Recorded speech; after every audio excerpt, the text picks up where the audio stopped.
Bom dia para todos. Bom dia. Shalom para todos. Deus abençoe. Eu estava falando do significado de shalom, né? Paz, saúde e prosperidade.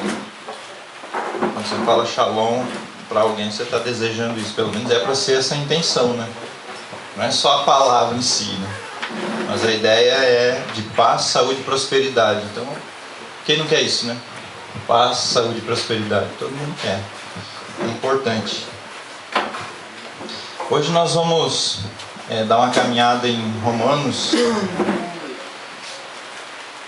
E abre aí no capítulo 6.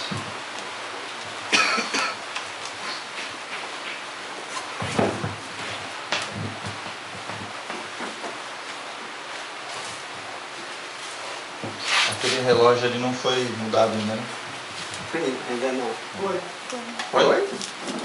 Ah, ele foi sim, é verdade.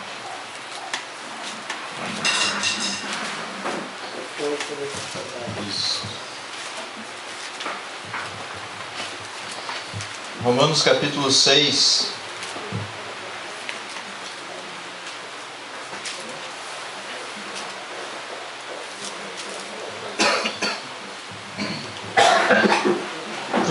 Para os alunos novos que chegaram, esse é um capítulo que você vai ter que decorar. Então, já vai se acostumando com ele. Não é difícil decorar esse aqui. Vocês vão dar conta. Mas é um texto que não foi dado para vocês decorarem à toa. Tem seus motivos.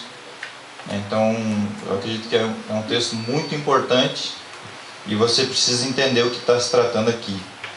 Isso aqui é mais importante do que decorar, é saber o que está por dentro de tudo isso aqui, desse assunto aqui, conhecer esse assunto.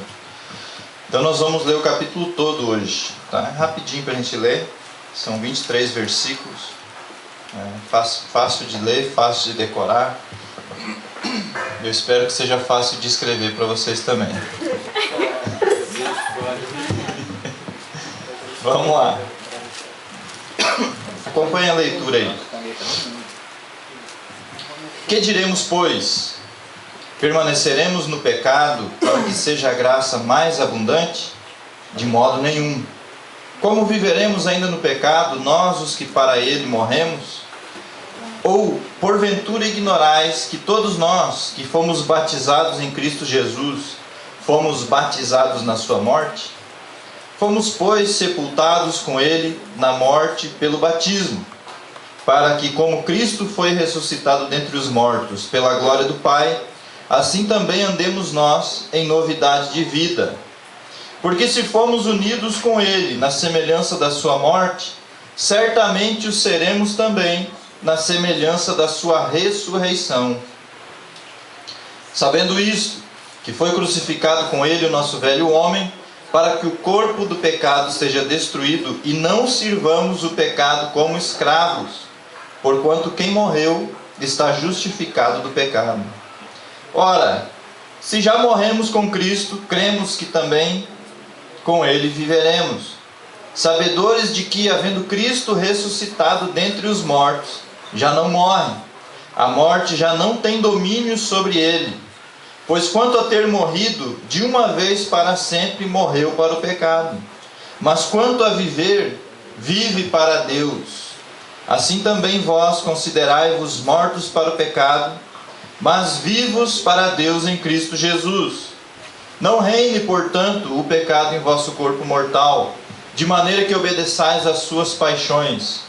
Nem ofereçais cada um os membros do seu corpo ao pecado, como instrumentos de iniquidade, mas oferecei-vos a Deus como ressurretos dentre os mortos, e os vossos membros a Deus como instrumentos de justiça.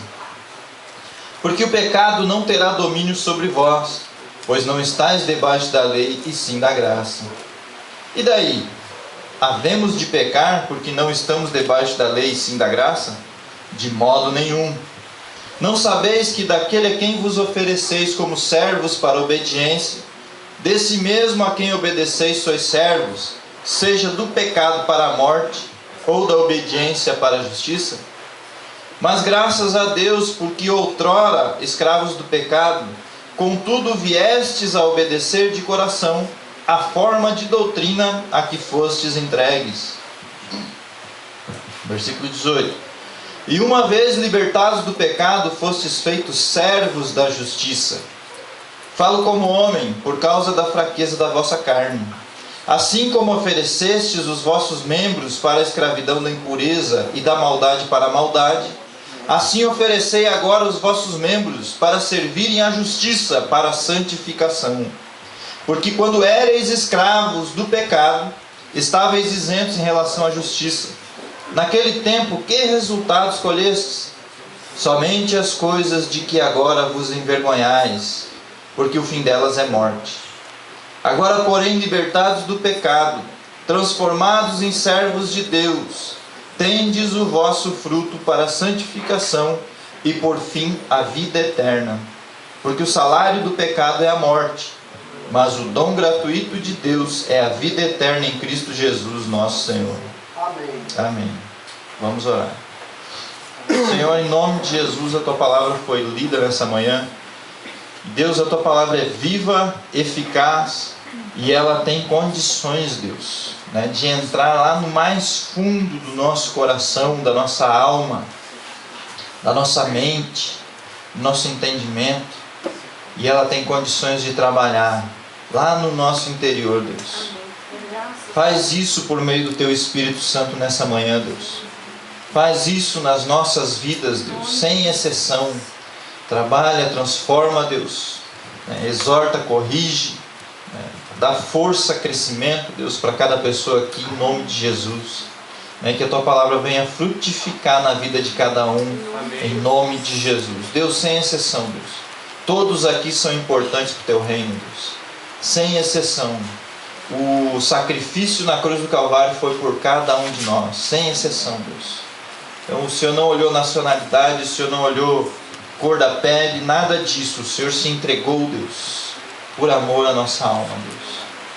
O Senhor se entregou porque o Senhor conhece o valor de cada pessoa aqui, Deus. Em nome de Jesus eu te peço, fala conosco, Deus. Em nome de Jesus. Amém.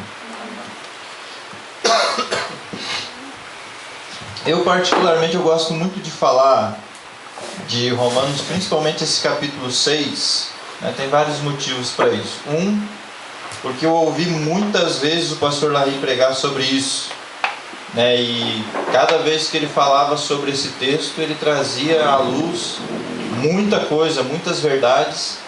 E eu acredito que é o que Deus quer fazer. E querendo ou não, tem muita questão doutrinária por dentro disso aqui, desses assuntos tratados em Romanos 6. Lógico que Romanos inteiro, eu acho que é uma carta que você deve ler com muita atenção, fazendo anotações, pedindo para Deus falar ao seu coração, porque é muito importante. Então, o que está contido aqui nisso aqui que nós lemos é algo muito profundo, muito valioso, e você precisa prestar atenção no que está falando aqui, porque aqui fala de várias coisas, E uma coisa que eu acho que é importante demais: a eternidade da sua alma. Você não pode esquecer disso. Você tem uma alma que é eterna. A sua alma é eterna. O Marcelo estava falando um pouquinho sobre essa questão aí de que ele conversou com um rapaz, e falando sobre essa questão da vida de crime, essa vida de uso de droga e tudo. E, rapaz, no final, o resumo daquilo ali é uma palavra chamada hedonismo. Alguém sabe o que significa isso? Não é egoísmo, é hedonismo. Buscar prazer de qualquer maneira. Viver por prazer. A gente pode resumir isso aí numa palavra mais conhecida nossa, egoísmo. Mas o hedonismo é viver uma vida em busca de prazer constante. O viciado em droga vive isso, o viciado em sexo vive isso, o avarento vive isso. Todo tipo de pecador está envolvido nessa mesma ideia. Ele busca algo, Então as coisas, droga, o que for, são um meio de alcançar um fim. A pessoa não vai usar droga se ela tiver como ter o mesmo prazer de outra forma. Ele vai usar outra forma. Então são formas de alcançar algo, mas o fim último, o alvo final é o prazer. É aquele momento, aquela sensação. Então ele faz uso do que é necessário. né? Então, rapaz, as pessoas que vivem dessa forma não vivem uma vida feliz, porque eles vivem de evento em evento, né? Tem que usar a droga para ter a sensação, e quando passa o efeito tem que usar de novo para ter de novo, e tem que usar de novo, e se torna uma escravidão. Andar com Deus é diferente disso, né? Felicidade é algo real, é algo possível, tá? Paz no coração é real, é possível, mas só tem um jeito: é Jesus Cristo morando no seu coração. É você tendo a sua vida totalmente entregue para Deus. Caso contrário, você nunca vai saber o que significa felicidade, você nunca vai saber o que significa paz, nunca vai experimentar essa sensação que é o verdadeiro prazer da vida. Então, sabe, o Evangelho de Jesus Cristo, ele existe para isso, né? Deus, na sua grandiosa sabedoria, bolou esse plano todo, né, pensando em mim e em você, em cada pessoa nessa terra. Tudo que foi feito para você, para mim, para cada um de nós. Todo aquele projeto, Jesus Cristo, né, se esvaziando de sua glória, se tornando carne, né, vivendo semelhante ao ser humano, passando por tentação, sofrimento, traição, morrendo em morte de cruz, né, e a ressurreição para garantir o perdão dos nossos pecados, né. Todo esse investimento de Deus foi por mim e por você. E aí o apóstolo Paulo, ele começa a fazer perguntas e ele mesmo vai respondendo. Que diremos, pois? Permaneceremos no pecado para que seja a graça mais abundante? Sabe, meus queridos, eu lembro de uma vez que um rapazinho ele chegou e a gente estava comentando algumas coisas com relação à santidade, pecado. E o rapaz falou assim: não tem como você viver sem pecar, né? Mas como nós vivemos no tempo da graça e não no tempo da lei, né? Então Deus, ele vai perdoar todos os nossos pecados. E é assim que a gente vive nessa terra, porque todo dia você é tentado, né? Então você pode até pecar, mas nós estamos no tempo da graça. Aí sabe aquela ideia assim de que Deus vai fazer vista grossa para o seu pecado, porque agora é o tempo da graça, não é o tempo da lei, né? E é uma grande mentira. A palavra de Deus é muito clara. Ele fala que as vossas iniquidades fazem separação entre vós e o vosso Deus. Pecado te separa de Deus. O pecado é o grande problema das pessoas. Então, rapaz, se o pecado é problema, então é necessário que ele seja eliminado da nossa vida. Isso é importante demais. Mas não é só isso, né? Tem muitas pessoas que não entendem que agora eu vou me tornar uma pessoa boa. Não é isso. O Evangelho não é se tornar uma pessoa boa. Deus não vai, né, como algumas religiões creem, né, e pregam, Deus não vai colocar na balança as tuas boas obras e as más obras. E aí, se tiver mais boas obras, né, do que más obras, você vai ser salvo. Não é assim. O próprio apóstolo Paulo, né, que escreveu essa carta aqui, ele fala que a salvação, né, não é por obras da lei. Não é assim. Salvação é pela fé. Sabe, tudo que Jesus fez naquela cruz do Calvário, tudo que Deus planejou, e a Bíblia fala que antes da fundação do mundo, Deus já tinha pensado sobre isso. Todo o investimento dele tem grande valor, e você precisa entender isso. Sabe, o dia que você tiver uma experiência verdadeira com Deus, tudo vai mudar. Sua mente vai mudar, teu coração, as tuas intenções. O dia que você, sabe, tiver convicção, rapaz, realmente Deus me ama, né? O dia que você tiver, sabe, esse agir de Deus na sua vida, né? Ser convencido do pecado, da justiça, do juízo de Deus, tudo muda. O dia que você se arrepender dos seus pecados, entregar a sua vida para Deus, todo aquele valor, né, que foi investido na cruz do Calvário vai servir para você. Tá? A justiça vai estar sendo feita naquele dia. Mas enquanto você não viver assim, enquanto você não chegar diante de Deus, convicto de que você precisa mudar de vida e entregar a tua vida para Deus, até então Deus está esperando. Deus está esperando, Deus está trabalhando. Deus vai usar pessoas para falar. Deus vai usar situações, circunstâncias para tentar levar você a entender que você precisa dele. É muito importante. E aí ele fala, né? Permaneceremos no pecado para que seja a graça mais abundante. E olha a resposta que ele dá, e com um ponto de exclamação, né? Uma vez eu falei isso aqui, eu acho que é assim mesmo. De modo nenhum. Ele está dando uma ênfase aqui nessa resposta, com esse ponto de exclamação. De modo nenhum, nós não vamos permanecer no pecado, para que seja a graça mais abundante. Por que será que Paulo pensou sobre isso? De que nós não devemos permanecer no pecado? Eu acho que pode ter vários motivos, meu filho. Mas um dos principais motivos por que você deve evitar o pecado a todo custo é as consequências do pecado. Todo pecado produz consequências, resultados. E são resultados ruins, né? A gente acabou de ler o texto aqui, ele fala que é morte. O resultado do pecado é morte. Você tem que pensar sobre essas coisas, é muito importante, porque aqui está em jogo a tua vida espiritual. E se está em jogo a tua vida espiritual, está em jogo a tua vida eterna. Deus não te criou para perdição. Deus não criou ser humano nenhum para se perder, para ser lançado no inferno. Muito pelo contrário. O propósito de Deus vai muito além dessa terra. O que Deus quer fazer através de você são coisas importantes, coisas de valor. Vão muito além do hedonismo, vão muito além do prazer, vai muito além de todas essas coisas que são sem valor, sem significado. Sabe, meu querido, você tem que pensar sobre essas coisas. Se até hoje você tem tido dificuldade, né, com relação a essa vida de pecado, não tem conseguido vencer, eu vou te falar, ninguém vence na força do próprio braço. O pecado é uma questão espiritual, meu querido. É lógico que você escolhe pecar, mas uma vez que você cai nisso, a Bíblia fala que você fica escravo. Você precisa ser liberto daquilo ali. Você precisa, sabe, de que Deus esteja te ajudando. A questão toda é uma dívida que é criada, né?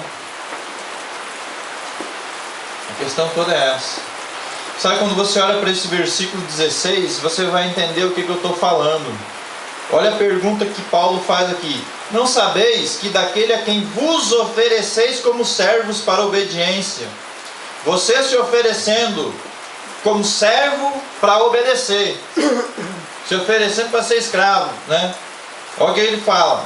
Não sabeis que daquele a quem vos ofereceis como servos para a obediência, desse mesmo a quem obedeceis sois servos, seja do pecado para a morte, ou da obediência para a justiça? Será que você ainda não entendeu isso? Ele está perguntando aqui. Você não sabe que se você se entregar para o pecado, você vai ser escravo do pecado, e o resultado disso é a morte? E se você se entregar para Deus, para a justiça, é diferente. O resultado é vida. É totalmente diferente. Versículo 23 diz que o salário do pecado é a morte, mas o dom gratuito de Deus é a vida eterna. Mas o resultado do pecado, né, o salário dele é a morte. Sabe, meu querido, às vezes é fácil a gente pensar assim, ó. O que tem morrer, né? Fisicamente. Você morre, deixa de existir. E é aí que muitas pessoas se enganam. É aí que elas se enganam. A morte física não tem nada a ver com a morte espiritual. A palavra morte tem o mesmo significado, mas a morte física só é o começo de uma vida eterna.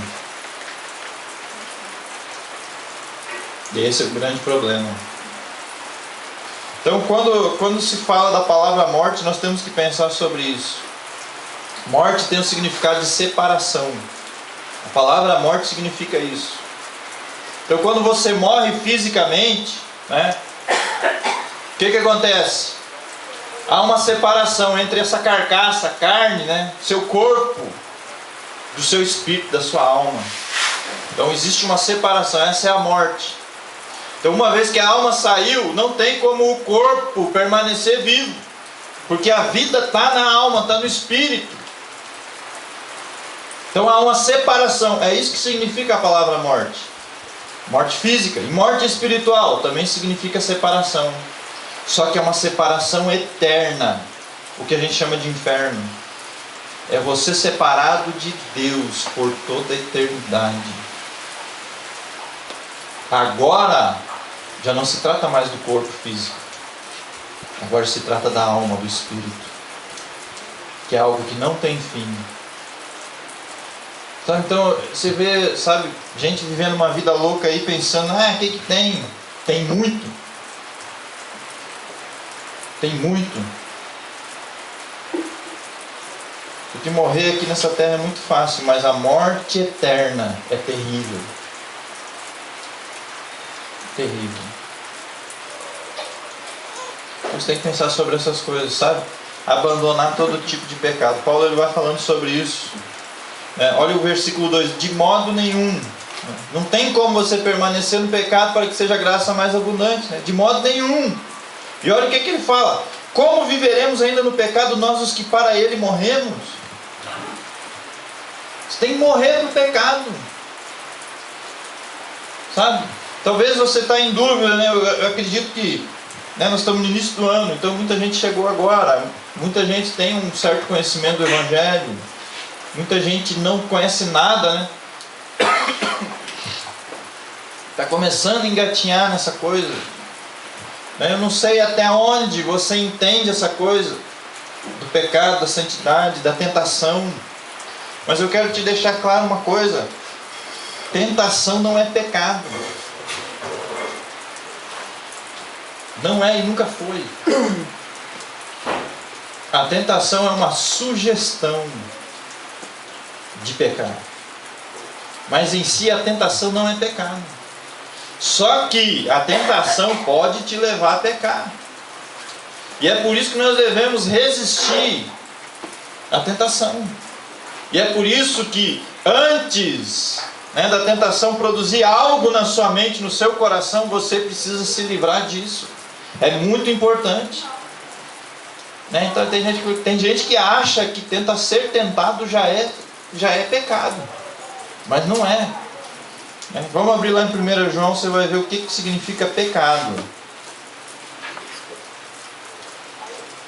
Só para deixar bem claro aqui, definir bem isso aqui na sua mente.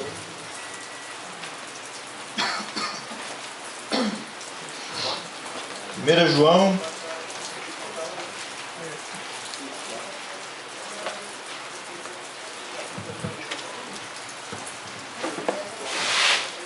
capítulo 3, versículo 4, diz assim, facinho de entender, todo aquele que pratica o pecado também transgride a lei, porque o pecado é a transgressão da lei. Pronto. O pecado é a transgressão da lei. Então você tem que pensar sobre isso. Se a lei não foi transgredida, não foi pecado. Mas que lei? A lei moral. Essa lei que é eterna. A lei moral. Então a transgressão da lei é pecado, né? E sabe, para aqueles que ainda têm dúvidas sobre essa questão da tentação, abre ali em 1 Coríntios, né, um pouquinho para frente aí de Romanos. 1 Coríntios capítulo 10, versículo 13. Isso aqui para tirar qualquer dúvida, eu não gosto de deixar dúvida. Versículo 13 diz assim, não vos sobreveio tentação que não fosse humana, mas Deus é fiel e não permitirá que sejais tentados além das vossas forças. Pelo contrário, juntamente com a tentação vos proverá livramento, de sorte que a possais suportar. Então, um texto desse é muito óbvio, muito claro, que se a tentação vem, existe condições, existe, sabe, maneiras de suportar e não pecar. Tentação é uma sugestão, pecado é uma transgressão, já é uma ação. É você pegar aquela sugestão que chegou para você e cair de cabeça ali dentro. Aí você pecou. Não sabe, meus queridos, você precisa entender essas coisas para você poder viver uma vida prática cristã, dia após dia. Eu não sei se você já reparou, mas tanto eu como você, nós temos a capacidade de viver 1 minuto de cada vez, né? Ou 1 segundo de cada vez, né? Nós não somos senhores dos nossos dias. Nós não temos condições de medir o tempo que nós vamos passar nessa terra. Sabe, por mais que você se dedique, né, a viver uma vida saudável, por mais que você se dedique, sabe, em manter sua mente lúcida, alimentar seus pensamentos com coisas boas, né, com a palavra de Deus, tudo que for possível, alimentar o seu corpo físico da melhor maneira possível, fazer exercício, que não é errado, acho que você deve fazer mesmo. Ainda assim, você não sabe qual vai ser o teu dia, a tua hora. Então você vai ver vários casos, né, de pessoas que tinham, sabe, uma saúde perfeita de uma hora para outra, né, bater as botas mesmo. Tem muito dessas situações. Eu lembro que há pouco tempo atrás aqui em Sinop tinha uma mulher que ela era dona de uma academia. E ela morreu, se eu não me engano, foi um ataque cardíaco. Então, era uma pessoa que aparentemente, né, preservava uma boa saúde, um bom físico, se cuidava, praticava esporte, né? Era dona da academia, mas não era aquele tipo de dono de academia que te desanima, sabe? Né? Você já foi na academia, o instrutor da academia ele é mais gordo que você? Ou ele é só curioso, né? Não tem nenhum músculo, não tem nada, e você olha aquele monte de aparelho e você fica pensando, eu vou ficar assim? É diferente de você chegar num lugar, né, uma academia, né, você é cheio de vontade, né, vou malhar, vou desenvolver, chega lá, o cara é um Schwarzenegger, né? Né? Aí você olha aquele gigante e você fala, rapaz, eu não preciso chegar nesse tamanho, mas pelo menos, né, a metade tá bom. Né? Mas aí você chega na academia, o instrutor da academia é um gordo, cara, flácido, né? Cheio de problema de saúde, fumando cigarro, vai te instruir como você manter a sua saúde, né? Vai ter que erguer o professor de peso. Rapaz, é diferente, daí desanima. Então é diferente. Mas nesse caso aí, essa mulher, ela morreu muito jovem também, cara. E foi algo assim, foi fulminante mesmo, foi algo estranho, cara. De uma hora para outra, puf, bateu as botas. Porque nós não somos senhores do nosso tempo nessa terra, meu amigo. Eu acho que você deve cuidar do seu corpo, eu acho que você deve cuidar da sua mente, principalmente da sua alma. Eu acho que isso é importante, cara. Por quê? Quanto mais você viver, melhor, né? Quanto mais você viver, mais você pode produzir para o reino de Deus. Essa é a questão. Então, esse que é o negócio. Mas dizer que nós vamos estar vivos até o final dessa mensagem é impossível. Essa parte cabe a Deus. Permitir que a gente dê o último suspiro agora ou não.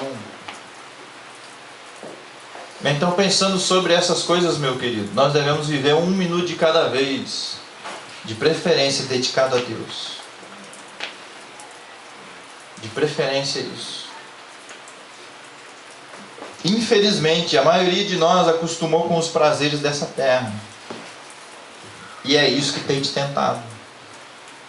Mas como a gente acabou de ver ali em 1 Coríntios 10, 13, não vos sobreveio tentação que não fosse humana. Deus não vai permitir que você seja tentado além da sua força. Ninguém é tentado, sabe, além daquilo que ele aguenta. Então é mais ou menos assim, né? Marcos Paulo, né? Um cara forte, né? Você pode botar 2 sacos de cimento nas costas dele, 100 quilos, que ele vai carregar. Eu não sei, né? Vai carregar 100 quilos. E vamos supor que ele aguente 100